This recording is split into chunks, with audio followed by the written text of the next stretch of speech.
नमस्कार। मैं UGC academy पर एक बार आपका पुनः स्वागत है। मैं डॉक्टर एल यादव। आज का जो वीडियो है वो बहुत ही खास होने वाला है। आपको पता है कि आज हम लोग क्लास पढ़ाएंगे नहीं, बल्कि क्लास के बारे में आपको ये बताया जाएगा कि क्लास की पैटर्न कैसे चेंज हो रही है और किस तरह से बदलते समय में अगर आप तैयार नहीं हैं तो आप इस कंपटीशन में पीछे हो जाएंगे। इसलिए ज़रूरी है कि जो पैटर्न चेंज हो रहा है उसके साथ आपको अपनी तैयारी का लेवल भी चेंज करना होगा। ऐसे में बहुत ज़रूरी हो जाता है। आप जानते ही हैं कि यूजीसी एकेडमी एक बेस्ट टीम के साथ काम करती है, जिसमें सभी टीचर अपने सब्जेक्ट के विशेषज्ञ हैं और सभी लोग अपने अपने विषय में 10 साल 15 साल से पढ़ाए हैं और सबको बहुत अनुभव है। पिछले काफ़ी समय से लोग एक ही तरह के पैटर्न पर पढ़ाए हैं और वो एक बेहतर अनुभव है। तो अब मैं बताऊंगा आपको कि ये कौन कौन लोग हैं और क्या कौन पढ़ाएगा। तो इसी क्रम में हम आप लोगों को उन तमाम महारथियों से मिलाएंगे। लेकिन एक बात मैं आपको बता दूं जो बहुत ही महत्वपूर्ण है कि कई बार आप लोगों के मन में ये भ्रम होता है कि नेट अनिवार्य है, जेआरएफ पहले क्या था अभी क्या है, जो फेलोशिप पहले थी वो अब कितनी है, एसआरएफ क्या है, एसआरएफ पर कितना पैसा मिलता है, पहले कितना मिलता था। ये ऐसी जिज्ञासाएं होती हैं जो आपको परेशान करती रहती है। तो मैं आपको बता दूं, पहला पॉइंट तो ये है कि नेट जो आप सोच रहे थे कि नेट खत्म हो गया है, वो बिल्कुल नहीं है। कई बार आप लोग यूट्यूब पर वीडियो देख रहे हैं कि अब नेट की ज़रूरत नहीं है। तो मैं आपको बता दूं कि नेट जितना पहले रेलिवेंट था, कहीं उससे ज़्यादा अब रेलिवेंट हो गया है। क्यों? क्योंकि कुछ ही विषय ऐसे हैं जो अपने विषय के बहुत विशेषज्ञ होते हैं, वो दूसरे फील्ड के होते हैं, कभी कभी उनको एंट्री कर दिया जाता है। तो हम आप क्या हैं, जनरल स्टूडेंट हैं। तो जनरल स्टूडेंट को उस तरह की एंट्री तो शायद बहुत मुश्किल होगी। आपका तरीका क्या है? कुछ ह्यूमैनिटीज के जो सब्जेक्ट हैं उसमें आप नेट से ही अंदर जाएंगे। तीसरी बात यह है कि नेट का जो लेवल था अभी 3 स्तरीय हो गया है। अब एक स्तर ये होता है कि अगर आपको पीएचडी करना है तो भी नेट क्वालिफाई करना है। इसका मतलब है कि एक क्वालिफाई आप करेंगे तब क्या होंगे, पीएचडी के लिए एलिजिबल होंगे। दूसरा ये होता है कि आप नेट क्वालिफाई करेंगे तो असिस्टेंट प्रोफेसर के लिए एलिजिबल होंगे। तीसरा ये होता है जो टॉप लेवल पर है कि आप असिस्टेंट प्रोफेसर के लिए एलिजिबल भी होंगे और उसके साथ आपको फेलोशिप मिलेगी। इसका मतलब जेआरएफ। जेआरएफ में पहले क्या था? पहले आपको 32,000 रुपये फेलोशिप के रूप में मिलता था और 5,000 रुपया एचआरए मिलता था। तो कुल मिलाकर के 37,000 आपको हो जाता था। अभी क्या हो गया है, इसका मैंने एक बार वीडियो में आपसे चर्चा भी किया था कि अभी जो जेआरएफ है वो बढ़ गया है। अब आपको 37,000 जेआरएफ मिल रहा है और उसके साथ साथ एसआरएफ में वो 42,000 हो जा रहा है। एसआरएफ में 42,000 और 7,700 एचआरए मिल रहा है। कुल मिलाकर के लगभग 50,000 के आसपास फेलोशिप मिल रही है। आप कल्पना कीजिए कि अगर लगातार आपको 50,000 की फेलोशिप मिलती रहे और 5 साल तक अगर आपको ये पैसा मिलता रहेगा तो ये एक बड़ी रकम आपके पास होगी जो आपकी अपने परिश्रम की होगी। और ये परिश्रम बहुत अधिक नहीं है, थोड़ा सा मेहनत करना है, थोड़ा सा लगना है। एक बेहतर टीम के साथ आप थोड़ा सा मेहनत कर ले। और एक चीज और बता दें आपको कि फर्स्ट पेपर में अगर आप बेहतरीन नहीं कर पाते हैं तो जेआरएफ होना एक तरह से बड़ा मुश्किल है। सब्जेक्ट में आप देख रहे हैं कि अलग अलग सब्जेक्ट का अलग अलग कट ऑफ जाता है। जैसे हिस्ट्री का कट ऑफ अलग है, फिलोसफी का अलग है, इकोनॉमिक्स का अलग है, लेक्चर जो लिटरेचर सब्जेक्ट है, संस्कृत है, अरबी है, फारसी है, और भी जो तमाम सब्जेक्ट हैं, अलग अलग सबका कट ऑफ जा रहा है। मैक्सिमम लड़के ह्यूमैनिटीज के रहते हैं, लेकिन ह्यूमैनिटीज का कट ऑफ आप देखेंगे तो सब्जेक्ट में 60% से लेके 70% के बीच में फ्लैक्चुएशन रहता है। इस बात को ध्यान में रखना होगा। जेआरएफ अगर आपको होना है तो निश्चित रूप से आप मान के चलिए कि 70% के एबव कट ऑफ मैक्सिमम रहती है। अलग अलग सब्जेक्ट की कट ऑफ आप देखेंगे तो आपको पता चलेगा। हम लोग तो उसको जे रहे हैं, देख रहे हैं, हमने यूनिवर्सिटी में क्लास लिया है तो उस सब चीज़ों को मैं देखता हूँ। आपको क्या करना है, आपको ये ध्यान रखना है कि आपको जेआरएफ कैसे हो। उसके लिए जरूरी है कि फर्स्ट पेपर में अगर क्वालिफाई करना है तो आप 20 सवाल 22 सवाल कर लीजिए, कोई दिक्कत नहीं है। लेकिन अगर आपको जेआरएफ लेना है तो मान के चलिए कि आपको 30 प्रश्न के प्लस में होना चाहिए। जब आप 30 प्रश्न फर्स्ट पेपर में रहेंगे तभी जेआरएफ होने की पूरी संभावना होती है। और इसके लिए जरूरी है, आप भी देख रहे हैं कि क्वेश्चन का पैटर्न, पुराने पेपर अगर आप पीआईक्यू करते होंगे आपको पता होगा कि पुराने पेपर 2012, 13, 14, 15 में आप देखते होंगे पेपर का लेवल क्या था। अभी क्या है, अभी पेपर जो पूछा जा रहा है मैक्सिमम रिसर्च से उठा के पेपर पूछ रहे हैं। जो लेटेस्ट रिसर्च है वहां से प्रश्न उठा करके पूछ लिए जा रहे हैं। आईसीटी के क्वेश्चन पूछे जा रहे हैं वो भी सब रिसर्च लेवल पे पूछे जा रहे हैं। उसी तरह से डाटा, अब डाटा जैसे डीआई है, डीआई का जो पेपर आ रहा है इतना लेंदी होता है कि अगर आप उसे ट्रिक से सॉल्व ना करें तो आप सॉल्व भी नहीं कर पाएंगे। तो बहुत ही एक्सपर्ट टीचर की जरूरत होती है। ज्यादा चैनलों पर क्या है कि सब एक एक सिंगल टीचर पढ़ा रहे हैं, उसके 10 यूनिट को एक ही टीचर पढ़ा रहे हैं। लेकिन अब पेपर का लेवल ऐसा हो गया है कि जब तक एक टीम नहीं काम करेगी तब तक ये समस्या बनी रहेगी। तो मेरा प्रयास ये है, यूजीसी एकेडमी का प्रयास ये है, क्योंकि यूजीसी एकेडमी ने इतना भयानक सिलेक्शन दिया है, इतना बड़े लेवल पर सिलेक्शन दिया है, तो उसकी एक अपनी ब्रांड भी बन गई है। तो उस ब्रांड को बेहतरीन करने में एक बड़ी टीम ने काम किया है। तो उसी क्रम में मैं आपको, हमारे सबसे मोस्ट सीनियर सर हैं बीबी सर, मैं प्रयास करूंगा कि आप आएं और आप खुद बताएं कि मैथ में कैसे ट्रिक होते हैं। तो आप सर ये देखें जरा सा।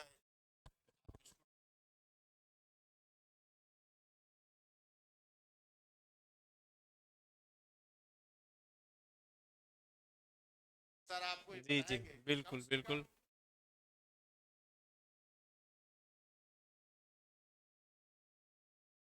आया है।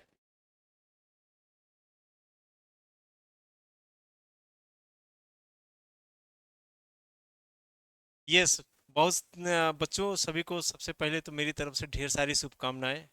उन सारे बच्चों को जो अभी यूजीसी का एग्ज़ाम दिए हैं, भी मेरी तरफ से शुभकामनाएँ और मेरा आशीर्वाद है कि अभी जैसा सर ने कहा आप लोगों का जेआरएफ निकले।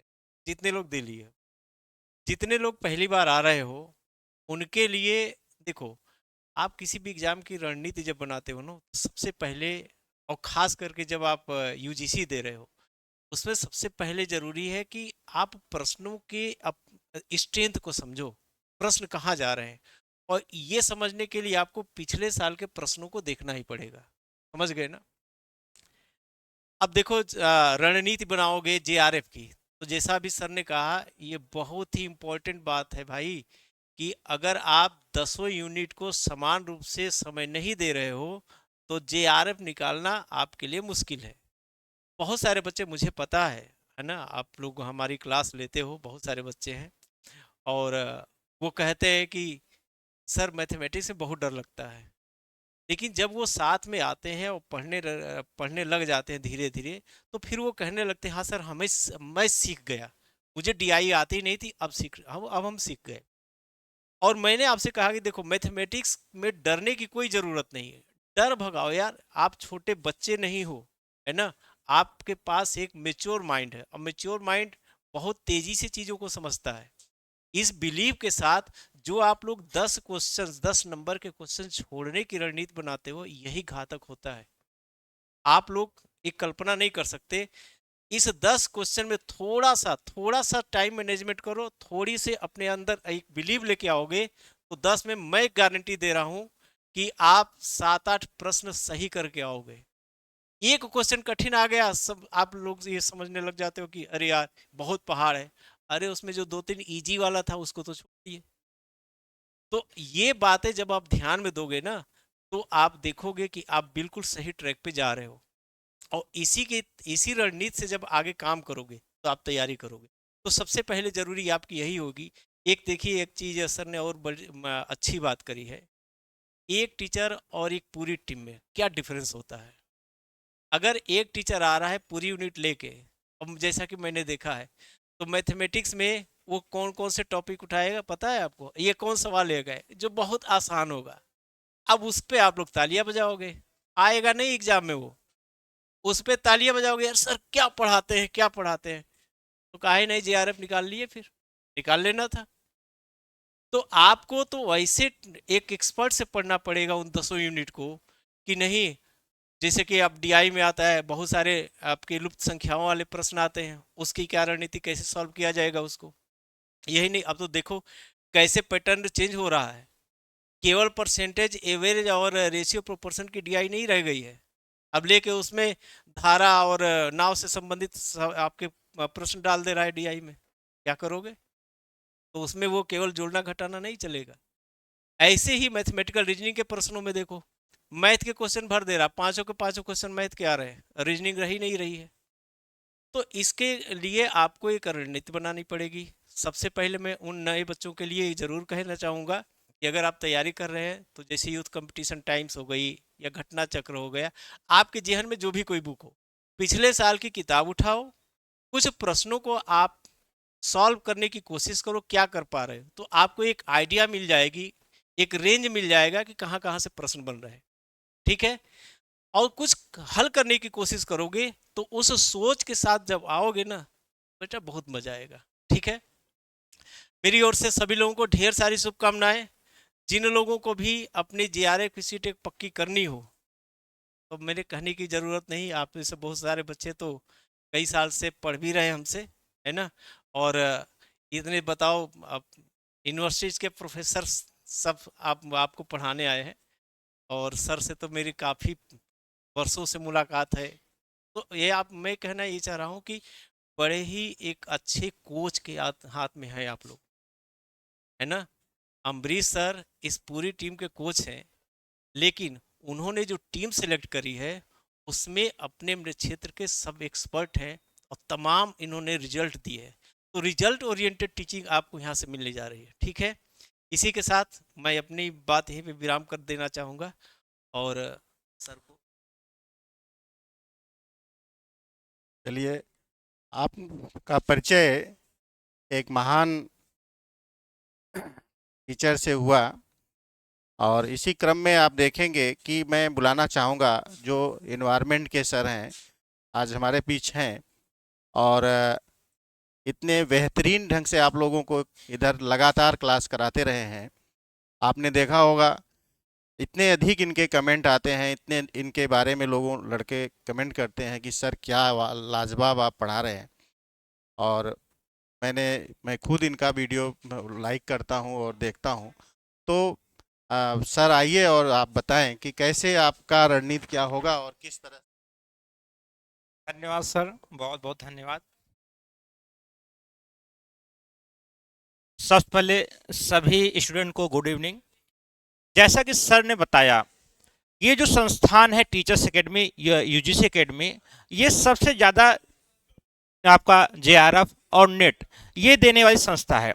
और यहाँ पर सभी जितने टीचर हैं सब अपने फील्ड के माहिर हैं। ठीक है, और यहाँ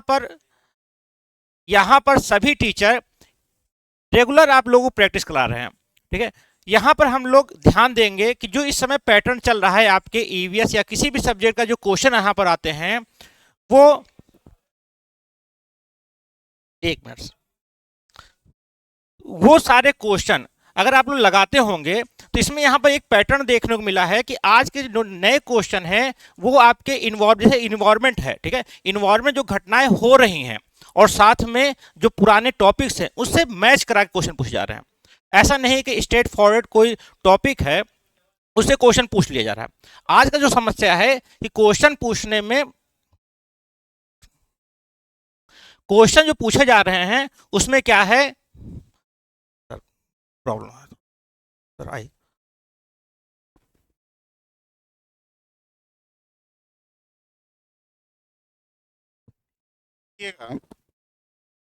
आप सर को देख ही रहे हैं, इन्वायरमेंट के बेहतरीन सर। आपको बता रहे हैं, तो समय कम है, इसलिए मैं चाहता हूं कि जल्दी जल्दी सारे लोग आ जाएं। तो सर को मैंने अभी रोका है।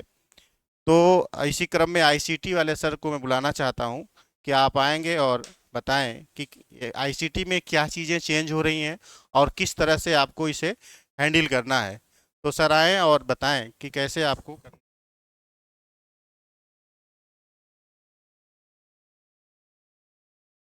सभी लोगों को बहुत धन्यवाद। स्वागत है आप सभी का। गुड इवनिंग सभी लोगों को। जी जानते ही हैं मेरा नाम सुमंत सा है और आज आपकी जो है अच्छा काफ़ी सारे जो हैं आप लोग ठीक है।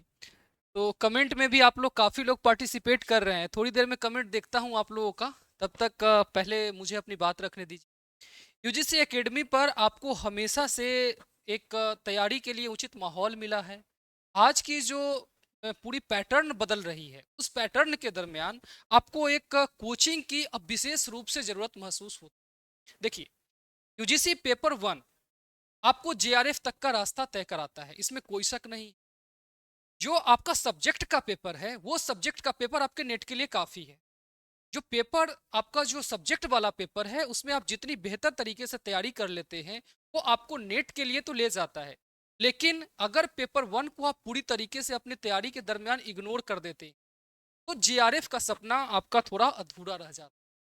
और यही कारण है कि 10 यूनिट जो पेपर 1 में है, उस 10 यूनिट के लिए यूजीसी एकेडमी पर आपके लिए डेडिकेटेड टीम लगी रहती है। आप जितना मेहनत करते हो, उससे ज़्यादा पूरी की पूरी टीम मेहनत करती है।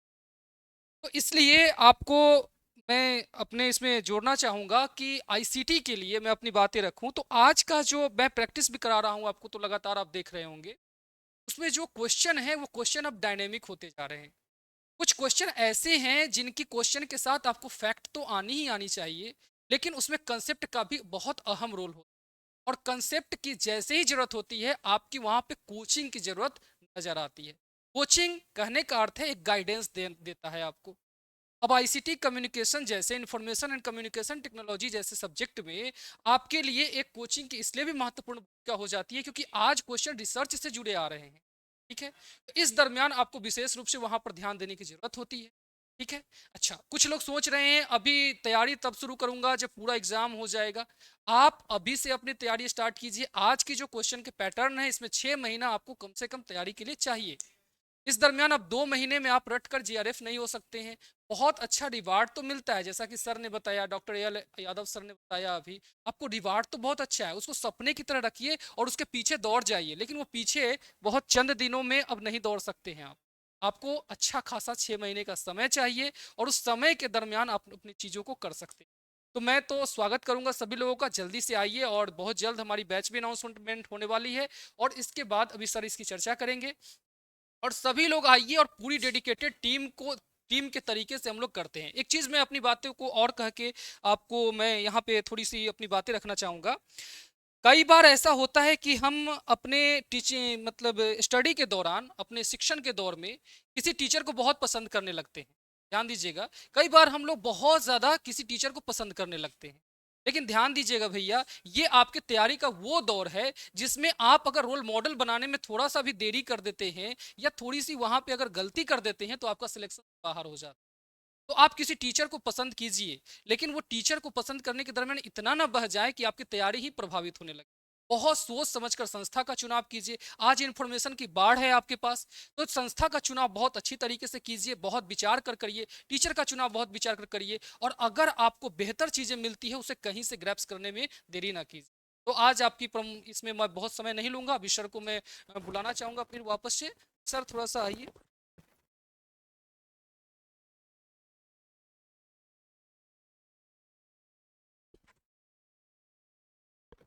देखिए, कुछ लोगों ने कमेंट किया है, मैं आपको बता दूं। लोगों ने कहा है कि सर फ्री स्टडी क्लासेस में मैथ जीसी नेट का सिलेबस बता दीजिए। तो देखिए, सिलेबस तो जैसे ही क्लास स्टार्ट होती है, तुरंत ही सारे टीचर अपना अपना सिलेबस बताते हैं। और फिर अब 10 यूनिट का सिलेबस अगर आज हम लोग बताना शुरू करेंगे, तो फिर थोड़ी सी समस्या होगी, क्योंकि इतना बड़ा सिलेबस है, सबका डिस्कस करना संभव नहीं है। लेकिन अगर आप तैयारी करते हैं तो इतना तो आपको होना चाहिए कि भाई हमें पढ़ना क्या है, सिलेबस डाउनलोड करिए। और जैसे ही आप यूजीसी एकेडमी पर आइए, उसका लिंक आप करिए, जैसे ही आप उसको सिलेबस डाउनलोड बोलेंगे वैसे ही सिलेबस पूरा आ जाएगा, डाउनलोड हो जाएगा। तो सब चीज़ डाउनलोडेड है पूरी तरह से। यहाँ पर आपको 10 यूनिट का, मैं तो आप केवल मैथमेटिक्स की बात कर रहे हैं, मैं तो कह रहा हूँ 10 यूनिट के सिलेबस डाउनलोड है। एक बार आप उसको क्लिक करिए और सब चीज़ें आपको डाउनलोडेड मिल जाएंगी, तो इसकी कोई बहुत इशू नहीं है। लेकिन मुझे जहाँ तक लगता है कि बीबी सर का जलवा आपको प्रभावित कर रहा है, तो मैं एक बार आपको बुला करके सर से फिर से इंट्रोड्यूस करा दूंगा 1 सेकंड के लिए, और फिर इसके बाद हम अपनी बात पूरी करेंगे। तो बीबी सर, मुझे लगता है इनको सिलेबस से ज़्यादा आपसे मोहब्बत है, तो सिलेबस का एक बहाना है। तो प्लीज़ सर, एक बार आप अपने चाहने वालों के लिए फिर से बात कर लीजिए। अरे ऐसा है बच्चों कि सॉरी, आपका कमेंट मैं नहीं देख पाया है ना। और कमेंट इसलिए छूट गया, अभी मैं जाके बैठ के देख रहा था। देखो एक बात बताएं, सिलेबस क्या है, कहाँ कहाँ से क्वेश्चंस बनते हैं, देखो से, हाँ बिल्कुल, हम लोग सब बिल्कुल। तो सिलेबस की जहाँ तक बात आती है, देखो कंपटीशन एग्जाम होता है, जितने भी कम्पिटेटिव एग्जाम होते हैं, सिलेबस जो लिखा रहता है वहीं से प्रश्न नहीं आते हैं, समझ गए ना। सिलेबस बनता है, हम लोग जब सिलेबस बनाते हैं ना, तो आपके विगत कई वर्षों के प्रश्नों को देखते हैं, उसके आधार पर हम सिलेबस बनाते हैं, कहाँ कहाँ से अप्रोच कर रहा है यूजीसी। एक बात, दूसरी बात, यूजीसी का एग्जाम कौन लेता है पता चले? एनटीए। मैं उसको बोलता हूँ नटखट। तो एनटीए यानी नटखट से थोड़ा सा उसके जाल से आपको लोग बचना। एनटीए अब जिधर जा रहा है ना, उस सिलेबस के पार जाएगा। तो जब मैथमेटिक्स की बात आती है तो टेंथ स्टैंडर्ड तक मैथमेटिक्स जो आपने पढ़ा है, वहां से कहीं से भी वो प्रश्न पूछ सकता है ना, वो कहीं से भी प्रश्न पूछ सकता है। और कोई इसके बारे में किसी को जानकारी चाहिए? आप सभी लोगों को एक बात मैं बड़े इत्मीनान से बता दे रहा हूँ कि अभी बहुत जल्दी 1-2 दिन या मान लीजिए 1 हफ्ते के बाद क्लास लेके आऊँगा, पूरा डिटेल बताऊँगा, सिलेबस क्या है, रणनीति क्या होगी आपकी डीआई और मैथमेटिकल रीजनिंग सॉल्व करने की, पूरे डिटेल से। और हम ही नहीं, जितने भी हमारे सभी साथी हैं लीडर सहित, तो सभी एक बात तो सभी लोग मैं एक जस्ट इन्वायरमेंट वाले सर जो अभी आपको इंट्रोड्यूस हो रहे थे, तो इन्वायरमेंट वाले सर बड़े इमोशनल हैं। मैंने देखा ना कि ये अपने बच्चों के साथ जब भी इंटरेक्ट होते हैं तो इमोशनल हो जाते हैं। तो सर आप इमोशनल मत होइए, और जैसे ही आपके बच्चे जेआरएफ होंगे और आपको एक ग्रैंड पार्टी मिलेगी, तो आप जो है, मैं देख रहा था कि अभी सर इंट्रो हो कर रहे थे तो बिल्कुल इमोशनल हो गए थे। तो आपको इमोशनल नहीं होना है सर, एक जोरदार कार्यक्रम को लेकर के आना है, तो ये सब चीज़ें आपको करना है। तो सर आप एक बार फिर से बच्चों को हेलो कर दें अपनी। सभी बच्चों ध्यान सुनना। यहाँ पर जैसा सर ने कहा, और हम लोग एक नई एनर्जी के साथ, अब जो जून का बैच है उससे हम लोग जुड़ने वाले हैं, ठीक है। तो सभी लोग अब जैसे एग्जाम समाप्त होगा 27 तारीख के बाद से, हम लोग एक नए तरीके से चीज़ों को स्टार्ट करेंगे। और जिन लोगों ने भी अभी तक हम टीचर्स अकेडमी से नहीं जुड़े हैं, वो जल्दी से एडमिशन ले लें। और यहाँ पर सारे टॉपिक, जितने भी टॉपिक यहाँ पढ़ाए जाते हैं, उन सब से क्वेश्चन आएंगे, ठीक है। तो सर लीजिए, सभी को धन्यवाद। आपको ऐसे ही रुला देंगे। तो खैर ठीक है, अभी आपने जो क्वेश्चन पूछा है, मैंने देख रहा हूँ कि जो कमेंट है आप लोगों का, वो यूजीसी से रिलेटेड कुछ कमेंट्स हैं, तो मैं आपको बता देना चाहता हूँ कि अभी आपने देखा कि एनयूपी रूल क्या है, एनयूपी 2020 क्या है। तो बेटा देखो, इसका तो मैं टीचर ही हूँ, इसके बारे में मैं बताना शुरू करूँगा तो बहुत लंबा होगा। कुछ जो महत्वपूर्ण बातें हैं मैं उसी के बारे में आपको बता देता हूँ। ये आपको ये देखना होगा कि अगर आप यूजीसी पढ़ना चाहते हैं, अगर यूजीसी अगर आप इसको पढ़ रहे हैं तो देखिए, ध्यान से देखना यह है कि यूजीसी नेट जेआरएफ जो आप तैयारी कर रहे हैं, दो तीन बातें बहुत महत्वपूर्ण हो जाती हैं। दो तीन बातों में महत्वपूर्ण क्या हो जाता है? सबसे पहला तो ये हो जाता है कि आप कई बार आप पूछते हैं कि भाई नेट समाप्त हो गया, कुछ लोगों ने कहा कि नेट का महत्व खत्म हो गया। तो मैं कहता हूं कि नेट का महत्व खत्म नहीं हुआ, नेट का महत्व बहुत ज्यादा बढ़ गया। क्यों? पहले आप देखते थे कि नेट क्या होता था, नेट दो लेवल पर होता था, एक असिस्टेंट प्रोफेसर के लिए क्वालिफाई होते थे और दूसरा जेआरएफ के लिए होते थे। और पीएचडी क्या होता था? पीएचडी के लिए क्या करना पड़ता था? पीएचडी के लिए आप देख रहे थे कि पीएचडी के लिए यूनिवर्सिटी लेवल पे एक एग्जाम होता था, यूनिवर्सिटी लेवल पे एक एग्जाम होता था और इसी एग्जाम के थ्रू आपका एडमिशन हो जाता था पीएचडी में। लेकिन अब ऐसा नहीं है। अगर अब आपको पीएचडी में एनरोल्ड होना है, पीएचडी करना है, तो उसके लिए नेट का एग्जाम देना होगा और नेट 3 स्तरीय हो गया। एक क्या है? एक नेट क्या महत्व है? Admission for PhD. एक महत्व है एडमिशन का, आपको एडमिशन लेना है तो आपको नेट क्वालिफाई होना चाहिए। इसका मतलब कुछ नंबर ऐसे होंगे जहां पर अगर उस लेवल तक आपका नंबर रहता है तो आप पीएचडी के एडमिशन करने के लिए, लेने के लिए आप सफिशिएंट हैं। अब दूसरा ये होता है कि असिस्टेंट प्रोफेसर।